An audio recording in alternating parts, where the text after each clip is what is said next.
దేవుని మాట లేకపోతే జీవితాలు కట్టబడవు, దేవుని మాట లేకపోతే బ్రతుకులు కట్టబడవు, మార్చబడవాలి. నిజమే కదా? ఈరోజు మనం ఆలోచన చేస్తే ఇదిగో చూడండి, దేవుని మాట వినకపోవడం వలన కలిగే క్షామం కరువంట. అర్థం కాలేదు కదా? ఇంకా దేవుని మాట లేకపోతే మనం ఏమైపోతాం? మనం 3 పూట్ల భోజనం చేయకపోతే ఎంత ప్రమాదానికి గురవుతామో, క్షీణించిపోతామో, ఆకలితో చచ్చిపోతామో.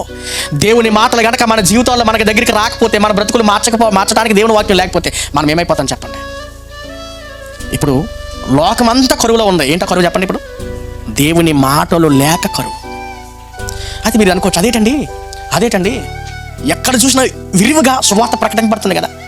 విరివిగా ప్రకటిస్తున్న ఈరోజు వినియోగించుకునేవారేరి, వినేవారేరి? తెలుసా మీకు? వినేవారు ఉన్నారా?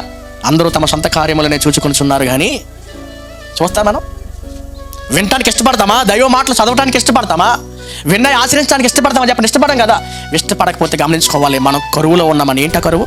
దేవుని మాటలు లేక కరువు.